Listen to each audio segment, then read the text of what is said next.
ദേശീയ രാഷ്ട്രീയത്തിലടക്കം തിരക്കിട്ട ചർച്ചകൾ തന്നെയാണ് ഇപ്പോഴും പുരോഗമിച്ചുകൊണ്ടിരിക്കുന്നത്. എന്തായാലും കൃത്യമായൊരു മേൽക്കൈ എൻഡിഎക്ക് ലഭിച്ചുവെങ്കിലും പ്രതീക്ഷിച്ചത്ര മുന്നേറ്റം നടത്താൻ സാധിച്ചിട്ടില്ല. 290 മുകളിലേക്ക് എത്താൻ സാധിച്ചു എന്നത് കൃത്യമായൊരു സർക്കാർ രൂപീകരിക്കുന്നതിനുള്ള സാഹചര്യം തന്നെയാണ്. ഇനിയുള്ള മണിക്കൂറുകളിൽ ഇനിയിപ്പോൾ ഈ നേതാക്കളെല്ലാം ഡൽഹിയിലേക്ക് എത്തും.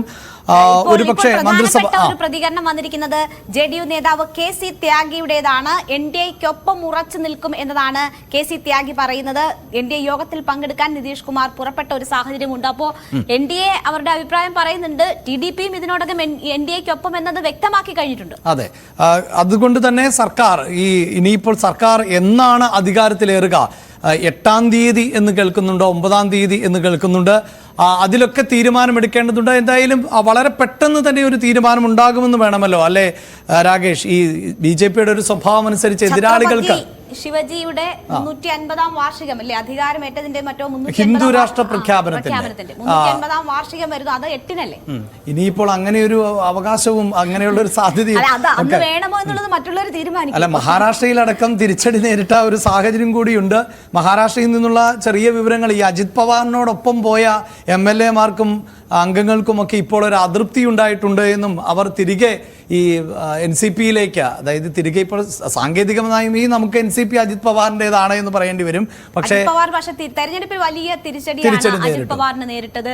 4 സീറ്റിൽ വലിയ തിരിച്ചടി. സേനയ്ക്കും മോശമല്ലാത്ത സാഹചര്യം തന്നെയാണ് ഉണ്ടായത്. അതുകൊണ്ട് തന്നെ തിരികെ പോകാൻ തയ്യാറെടുക്കുന്ന നേതാക്കൾ ഉൾപ്പെടെയുണ്ട്. അങ്ങനെ രാഷ്ട്രീയത്തിൽ വലിയ കലങ്ങിമറിച്ചിലുകൾക്ക് സാധ്യതയുണ്ട്. അക്കാര്യം നമുക്ക് ER രാകേഷിനോട് ചോദിക്കാം. രാകേഷ്, ഇവിടെ JDU TDPയിൽ ഒതുങ്ങി നിൽക്കുകയാണ് നമ്മുടെ ചർച്ചകൾ. അതിനപ്പുറം അതേഴ്സിൽ 17 പേരുണ്ട്. മറ്റ് ഘടകകക്ഷികൾ 1-2 പേരെ അടർത്തിയെടുക്കാൻ കഴിയുന്ന സാഹചര്യം ഉണ്ടായാൽ അതും ഒരു പോസിബിലിറ്റിയാണ്. ഇന്ത്യ മുന്നണിയെ സംബന്ധിച്ച് അങ്ങനെയുള്ള സാധ്യതകൾ നമുക്ക് മാജിക് വാൾ ഉൾപ്പെടെയുണ്ട്. ആർക്കൊക്കെ എത്ര കിട്ടി എന്നുള്ളതിന്റെ വ്യക്തമായ കണക്കുകളുണ്ട്. നമുക്ക് അതിലേക്ക് പോവാം.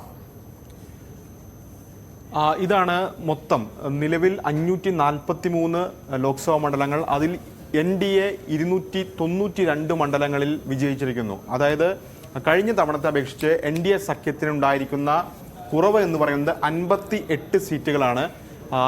ഇന്ത്യ സഖ്യം 234 സീറ്റുകൾ നേടുന്നു. 234 സീറ്റുകൾ നേടുമ്പോൾ ഇന്ത്യ സഖ്യത്തിന് അധികമായി ലഭിച്ചത് 105 മണ്ഡലങ്ങളാണ്. മറ്റുള്ളവർക്ക് 17 സീറ്റുകളാണുള്ളത്. നമുക്ക് NDA തന്നെ എടുത്തു നോക്കാം. NDAയിൽ ആർക്കൊക്കെ എത്രയൊക്കെ എന്നതിന് ആദ്യം പരിശോധിക്കാം. അതായത് NDA സഖ്യത്തിൽ 292 NDAക്ക് ലഭിക്കുമ്പോൾ അതിൽ 240 BJPക്കാണ്. രണ്ടാമത് NDA സഖ്യത്തിൽ ഏറ്റവും കൂടുതൽ സീറ്റുകളുള്ളത് ചന്ദ്രബാബു നായിഡുവിന്റെ TDPക്കാണ്, 16 സീറ്റ്. മൂന്നാമതായി വരുന്നു JDUവിനുള്ളത് 12 സീറ്റാണ്. ശിവസേന, അതായത് നിലവിൽ ഔദ്യോഗികമായ ശിവസേന എന്നറിയപ്പെടുന്ന ഷിൻഡെ വിഭാഗം സേനയ്ക്ക് 7 സീറ്റ്. ചിരാഗ് പാസ്വാന്റെ LJPക്ക് 5 സീറ്റ്. കർണാടകത്തിലെ JDSന് 2 സീറ്റ്. NDAയിലെ മറ്റു പാർട്ടികളെല്ലാം കൂടി 10 സീറ്റ്. അങ്ങനെ 292 സീറ്റ് അവർക്ക് ലഭിക്കുന്നു. ഇന്ത്യ സഖ്യത്തിലേക്ക് വരുമ്പോൾ ഇന്ത്യ സഖ്യത്തിലെ ഏറ്റവും പ്രധാനപ്പെട്ട കക്ഷിയായി മാറുന്നത് കോൺഗ്രസ് തന്നെയാണ്. കഴിഞ്ഞ 2 തെരഞ്ഞെടുപ്പുകളെ അപേക്ഷിച്ച് കോൺഗ്രസിന്റെ അംഗബലം വർദ്ധിക്കുന്നു. 99 സീറ്റിലേക്ക് കോൺഗ്രസ് ഉയരുന്നു. സമാജ്വാദി പാർട്ടി ശ്രദ്ധേയമായ പ്രകടനം കാഴ്ചവെക്കുന്നു. ഇന്ത്യ മുന്നണിയിൽ തന്നെ ഏറ്റവും മികച്ച പ്രകടനം കാഴ്ചവെച്ചൊരു പാർട്ടിയായി സമാജ്വാദി പാർട്ടി മാറുകയാണ്. കാരണം UP ഇന്ത്യ സഖ്യം പിടിക്കുമ്പോൾ അവിടെ 37 സീറ്റുകൾ വിജയിച്ചിരിക്കുന്നത് സമാജ്വാദി പാർട്ടിയാണ്. തൃണമൂൽ കോൺഗ്രസ് അവരുടെ സീറ്റ് നില വർദ്ധിപ്പിച്ചുകൊണ്ട് 29ലേക്ക് എത്തുന്നു. തമിഴ്നാട് വേണമെങ്കിൽ 40, പുതുച്ചേരിയിലെ 40നും വേണമെങ്കിൽ DMKക്ക് മത്സരിക്കാമായിരുന്നു. പക്ഷേ DMK അവിടെ കോൺഗ്രസ്, ഇടതു പാർട്ടികൾ ഉൾപ്പെടെ എല്ലാവർക്കും സീറ്റ് നൽകിക്കൊണ്ടാണ് അവിടെ മത്സരിച്ചത്. വിശാല മുന്നണിയായാണ് മത്സരിച്ചത്. DMK 22 സീറ്റ് നേടുന്നു. ശിവസേന ഉദ്ധവ് വിഭാഗം ഔദ്യോഗിക സേനയേക്കാൾ, അല്ലെങ്കിൽ തെരഞ്ഞെടുപ്പ് കമ്മീഷൻ ഔദ്യോഗിക സേന എന്ന് പ്രഖ്യാപിച്ച ഇപ്പോൾ NDAയിലുള്ള സിൻഡെ സേനയേക്കാൾ കൂടുതൽ സീറ്റ് നേടിക്കൊണ്ട് ഉദ്ധവ് വിഭാഗം 9 സീറ്റ് നേടുന്നു.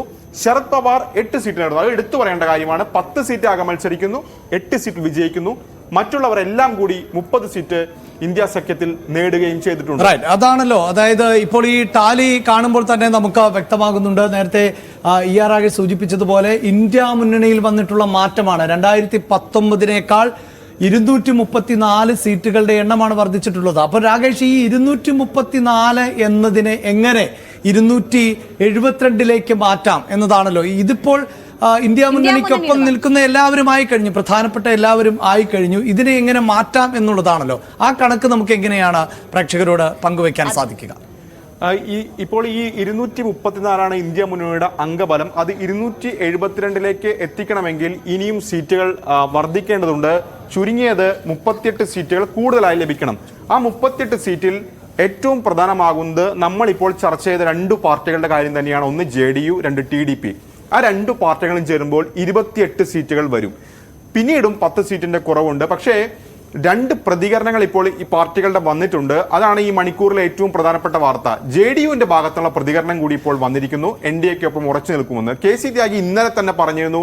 NDAയുടെ ഭാഗമാണ് JDU, അങ്ങനെ വില കുറച്ച് കാണരുത്, അണ്ടർ എസ്റ്റിമേറ്റ് ചെയ്യരുത് ഒക്കെ പ്രതികരണം ഉണ്ടായിരുന്നു. പക്ഷേ നമ്മൾ എടുത്തു പറയേണ്ട പ്രധാനപ്പെട്ട കാര്യം, KC ത്യാഗി അത്തരം പ്രതികരണമൊക്കെ നടത്താം. പക്ഷേ JDUവിലെ ആദ്യാവസാനം എന്ന് പറയുന്നത് നിതീഷ് കുമാറാണ്. നിതീഷ് കുമാർ എന്ന് തീരുമാനിക്കുന്നു, അതാണ് JDUവിന്റെ നിലപാട്. അപ്പോൾ നിതീഷ് കുമാർ ഈ യോഗത്തിൽ പങ്കെടുക്കുന്നുണ്ട്. പക്ഷേ യോഗശേഷം നിതീഷ് കുമാർ എന്തു പറയുന്നു അല്ലെങ്കിൽ എന്ത് തീരുമാനിക്കുന്നു എന്നതാണ് പ്രധാനപ്പെട്ട കാര്യം.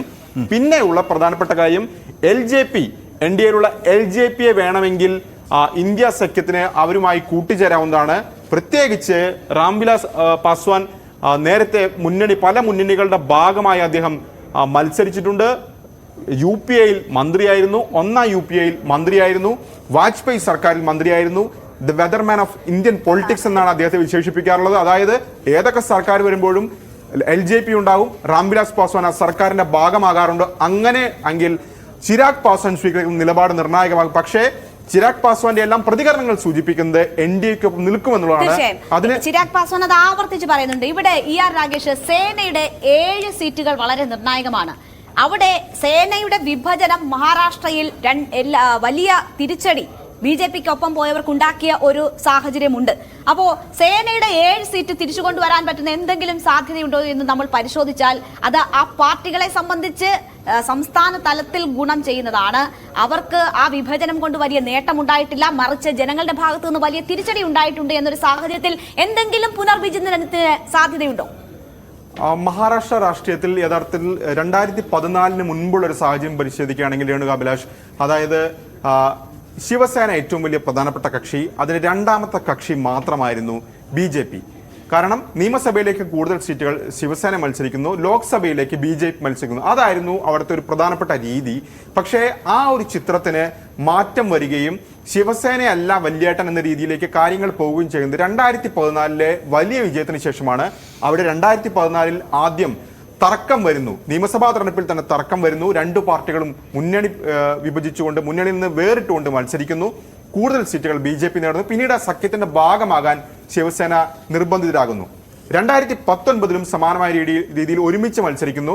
പക്ഷേ BJPക്ക് ഒറ്റയ്ക്ക് ഭൂരിപക്ഷം ഉണ്ടായിരുന്നില്ല. അങ്ങനെയാണ് ഉദ്ധവ് വിഭാഗം UPA അല്ലെങ്കിൽ മഹാസഖ്യത്തിന്റെ ഭാഗമായി മത്സരിക്കുന്നത്. പക്ഷേ ഈ തെരഞ്ഞെടുപ്പിലേക്ക് എത്തുമ്പോൾ ആ പാർട്ടിയെ പിളർത്തിക്കൊണ്ട്, അതായത് ഒരുപക്ഷെ ഇന്ത്യയിൽ തന്നെ ഇതുപോലെ മാറ്റങ്ങൾ സംഭവിച്ചൊരു സംസ്ഥാനം വേറെ ഉണ്ടാകില്ല. അതിൽ കാരണം NCP പിളർത്തി, ശിവസേനയും പിളർത്തി. പക്ഷേ ആ 2 പാർട്ടികൾക്കും യഥാർത്ഥ പാർട്ടികൾ ഞങ്ങളാണ് എന്ന് തെളിയിക്കാൻ കഴിഞ്ഞ ഒരു തെരഞ്ഞെടുപ്പ് കൂടിയാണ് ഉണ്ടായിരിക്കുന്നത്. അതിൽ ഏറ്റവും പ്രധാനപ്പെട്ട കാര്യം, ശിവസേനകൾ തമ്മിലായിരുന്നു 13 സീറ്റുകളിൽ നേർക്കുനേർ പോരാട്ടം. അതിൽ കൂടുതൽ സീറ്റുകൾ നേടാൻ ഉദ്ധവിന് കഴിഞ്ഞു എന്നുള്ളത് ചില്ലറ കാര്യമല്ല. അവർക്ക് അതിന്റെ ആത്മവിശ്വാസം വലുതാണ്.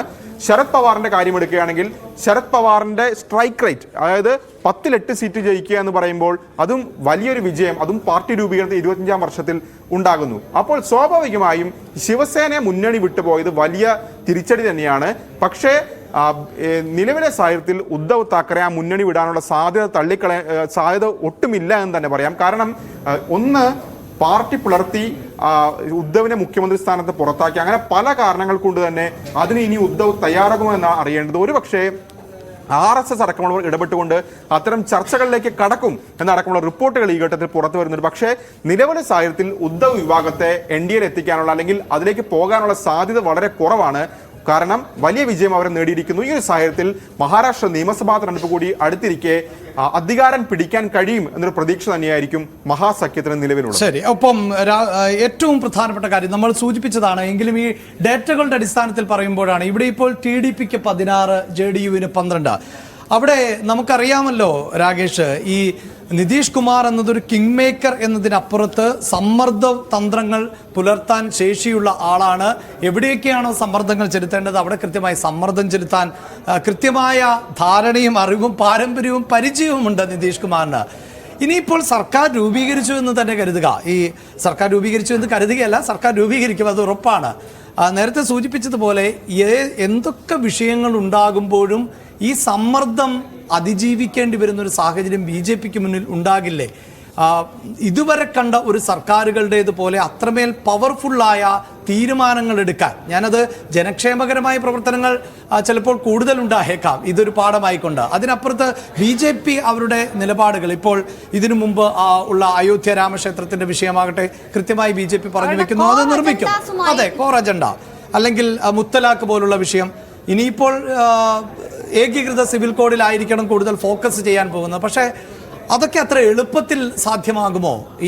ഈ 5 വർഷം എന്ന ഒരു ധാരണ ഉണ്ടാക്കി മുന്നോട്ട് പോയാൽ അഭിലാഷ്, മന്ത്രിസഭാ രൂപീകരണം തൊട്ട് ആ പ്രതിസന്ധി തുടങ്ങുമെന്ന് തന്നെ പറയാം. കാരണം കഴിഞ്ഞ 2 തവണയും നോക്കുകയാണെങ്കിൽ പ്രധാനപ്പെട്ട വകുപ്പുകൾ ആഭ്യന്തരം, ധനകാര്യം, വിദേശകാര്യം തുടങ്ങിയ വകുപ്പുകളൊക്കെ കൈകാര്യം ചെയ്യുന്നത് BJP ആയിരുന്നു. ഇപ്പോൾ 1ാം മോദി സർക്കാരിൽ സുഷമ സ്വരാജ് ആയിരുന്നു വിദേശകാര്യമന്ത്രിയെങ്കിൽ ആ സർക്കാരിന്റെ കാലത്ത് വിദേശകാര്യ സെക്രട്ടറി ആയിരുന്ന S ജയശങ്കറിനെ 2ാം മോദി സർക്കാരിന്റെ കാലത്ത് വിദേശകാര്യ മന്ത്രിയാക്കുന്നു.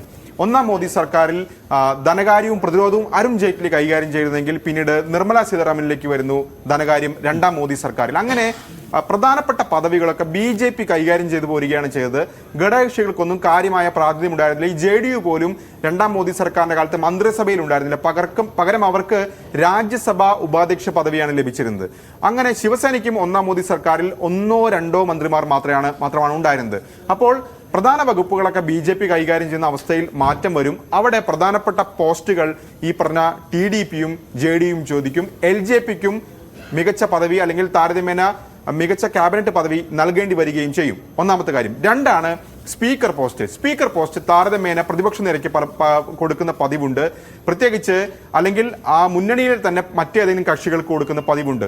M തമ്പിദുരൈയായിരുന്നു 1ാം മോദി സർക്കാരിന്റെ കാലത്ത് സ്പീക്കർ എങ്കിൽ കഴിഞ്ഞ തവണ രാജസ്ഥാനിലെ കോട്ടയിൽ നിന്ന് വിജയിച്ച 2 തവണ മാത്രം പാർലമെന്റ് അംഗമായ ഓം ബിർളയെ സ്പീക്കർ സ്ഥാനത്തേക്ക് കൊണ്ടുവരുന്നു. ഒരുപക്ഷെ ഇന്ത്യയുടെ ചരിത്രത്തിൽ ഏറ്റവും കൂടുതൽ MP-മാർക്ക് സസ്പെൻഷൻ കിട്ടിയത് പോലും കഴിഞ്ഞ സർക്കാരിന്റെ കാലത്താണ്. അങ്ങനെ ഓം ബിർളയെ ഉപയോഗിച്ചുകൊണ്ട് സഭ നിയന്ത്രിച്ചത് നമുക്കറിയാം.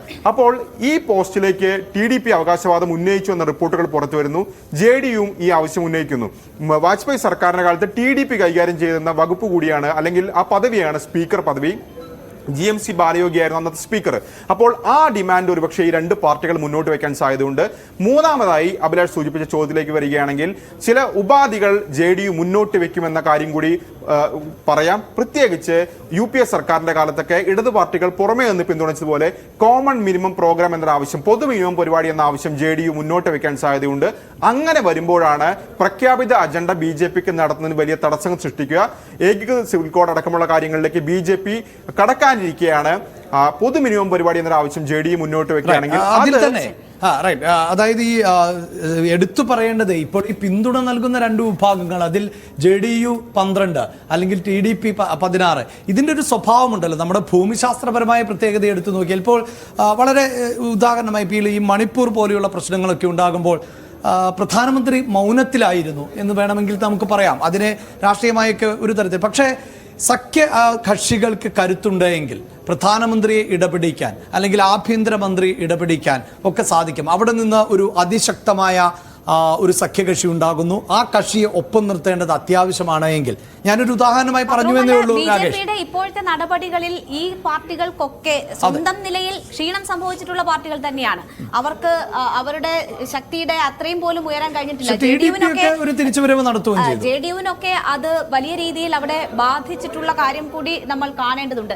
എന്തായാലും ഈ 292 പേരാണ് ഇന്ന് വൈകുന്നേരം 4 മണിക്ക് യോഗം ചേരാൻ പോകുന്നത്. ഇവരുടെ തീരുമാനം നിർണായകമാകും. അത് അറിഞ്ഞതിന് ശേഷം വേണം ഇന്ത്യ മുന്നണിക്ക് യോഗം ചേരാൻ. അതാണ് ഞാൻ സംശയമായി ഇയാളോട് സൂചിപ്പിച്ചത്. അതായത് എന്ത് വിഷയത്തിലാണെങ്കിലും ഇപ്പോൾ TDP ഭരിക്കുന്നു, അതിപ്പോൾ ആന്ധ്രയിലാണ്. അതിനെ അങ്ങനെ നമ്മുടെ തെക്കേ അറ്റമെന്ന് പറയാൻ പറ്റില്ല. എങ്കിൽ പോലും ഈ ഹിന്ദി ഹൃദയ ഭൂമിയുടെ ഭാഗമല്ല. അപ്പോൾ ഹിന്ദി ഹൃദയ ഭൂമിക്ക് ഏറ്റവും ഇഷ്ടപ്പെടുന്ന ഒരു തീരുമാനം അത് ദക്ഷിണേന്ത്യക്ക് അത്ര പ്രിയങ്കരമല്ല എങ്കിൽ അവിടെ തന്നെ ഒരു ഉടക്ക് വീഴാനുള്ള സാധ്യത കൂടുതലല്ലേ രാകേഷ്?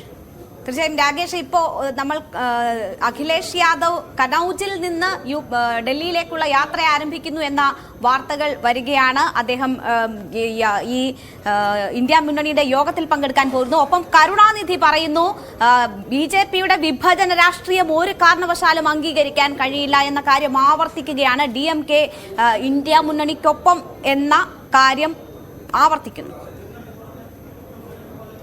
അത് നേതാവ് വ്യക്തമാകുന്നില്ല നമുക്ക് ആരാണ് അത്തരത്തിലൊരു പരാമർശം നടത്തിയത് എന്നത്, അല്ലെ?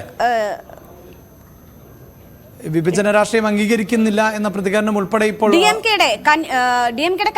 കനിമൊഴി. യെസ് യെസ്, നേരത്തെ ഒരുപക്ഷെ ടങ് ട്വിസ്റ്റ് ആവാൻ കരുണാനിധി എന്ന് ശരി. പറഞ്ഞോളൂ. അഭിലാഷ്, നിതീഷ് കുമാറിന്റെ കാര്യം തന്നെ നമുക്ക് എടുക്കാം. നിതീഷ് കുമാറിന്റെ കാര്യം എടുക്കുകയാണെങ്കിൽ ഒരു മോദി വിരുദ്ധ നിലപാട് പലപ്പോഴായി നിതീഷ് കുമാർ സ്വീകരിച്ചിട്ടുണ്ട്. അതൊന്ന്, നരേന്ദ്രമോദി ഗുജറാത്ത് മുഖ്യമന്ത്രി ആയിരിക്കുമ്പോൾ JDU അല്ലെങ്കിൽ BJP സ്ഥാനാർത്ഥികൾക്കായി പോലും ബീഹാറിലേക്ക് പ്രചാരണത്തിന് എത്താൻ മോദിയെ സമ്മതിക്കാതിരുന്ന ഒരു പതിവ് ഏതായാലും നിതീഷ് കുമാറിനെ സംബന്ധിച്ചുണ്ട്. പ്രത്യേകിച്ച് നിതീഷ് കുമാർ NDA വിടുന്നതിന്റെ പ്രധാനപ്പെട്ട കാര്യം മോദിയെ പ്രധാനമന്ത്രി ആക്കിയതിൽ പ്രതിഷേധിച്ചുകൊണ്ടായിരുന്നു. കാരണം നിതീഷിന്റെ കോർ വോട്ട് ബാങ്ക് എന്ന് പറയുന്നത് പിന്നാക്ക വോട്ടുകളും ഒപ്പം തന്നെ മുസ്ലിം വോട്ട് ബാങ്കുകളുമാണ്. അപ്പോൾ അതിൽ പ്രതിഷേധിച്ചുകൊണ്ടാണ് നിതീഷ് കുമാർ ആദ്യം മുന്നണി വിടുന്നത്. പിന്നീട് പലപ്പോഴായി RJD മുന്നണിയിലേക്ക് എത്തുകയും ഒപ്പം തിരിച്ച് NDAയിലേക്ക് പോകുമൊക്കെ പതിവൊക്കെ നിതീഷ് കുമാറിനുണ്ട്. അങ്ങനെ ഒരു പാരമ്പര്യം അല്ലെങ്കിൽ അങ്ങനത്തെ ഒരു ചരിത്രം നിതീഷ് കുമാറിനെ സംബന്ധിച്ചുണ്ടാകുമ്പോൾ നിതീഷ് കുമാർ ഏതായാലും ഉറപ്പായും ചില നീക്കങ്ങൾ നടത്തുമെന്ന കാര്യത്തിൽ സംശയമില്ല. അത് വലിയ സമ്മർദ്ദമായിരിക്കും BJPയെ സംബന്ധിച്ച് ഉണ്ടാവുക. അവിടെയാണ് BJPയെ സംബന്ധിച്ച് വിട്ടുവീഴ്ച ചെയ്യേണ്ടി വരിക. കാരണം നിലവിൽ ഈ സർക്കാരിനെ നിലനിർത്താനുള്ള ശ്രമങ്ങൾ തന്നെയായിരിക്കും BJPയുടെ ഭാഗത്ത് സജീവമായി ഉണ്ടാവുക. കാരണം ഭരണത്തിൽ ഇരിക്കേണ്ടതുണ്ട്, അധികാരം തുടരേണ്ടതുണ്ട്. ആ ഒരു സാഹചര്യത്തിൽ വിട്ടുവീഴ്ച ആദ്യഘട്ടത്തിൽ ഉണ്ടാകാം BJPയുടെ ഭാഗത്തുനിന്ന്. അതിനുശേഷം മറ്റേതെങ്കിലും പാർട്ടികളെ അടർത്തിയെടുക്കുക അല്ലെങ്കിൽ നിലവിൽ മറ്റ് സംസ്ഥാനങ്ങളിലൊക്കെ കണ്ടതുപോലെ ചെറു പാർട്ടികളെ BJPക്കൊപ്പം അടുപ്പിക്കുന്ന രീതിയിലേക്ക് പോവുകയും ചെയ്യാം BJP. അതുകൊണ്ട് തന്നെ ഒരു കോംപ്രമൈസ് ഫോർമുല നിലവിലെ സാഹചര്യത്തിൽ BJPയുടെ ഭാഗത്തുനിന്ന് ഉണ്ടാകാൻ തന്നെയാണ് സാധ്യത. റൈറ്റ്. എന്തായാലും ഈ സർക്കാർ ഒരു തരത്തിൽ പറഞ്ഞാൽ, അതായത് ER രാകേഷ് നേരത്തെ റിപ്പോർട്ടിലൊക്കെ സൂചിപ്പിച്ചതുപോലെ 2014 282 സീറ്റുകളുടെ കൃത്യമായ വ്യക്തമായ മേൽക്കൈ, 2019 303 സീറ്റിന്റെ മേൽക്കൈ. അതിൽ നിന്നൊക്കെ വ്യത്യസ്തമാണ് സാഹചര്യം. അത് ഒരു പരിധിവരെ BJPയെ പ്രതിസന്ധിയിലാക്കാനുള്ള സാധ്യത നമുക്ക് തള്ളിക്കളയാനാകില്ല. നമുക്ക് വളരെ പെട്ടെന്ന് അത്തരം കൂടുതൽ രാഷ്ട്രീയ സാഹചര്യങ്ങൾ വിലയിരുത്താം.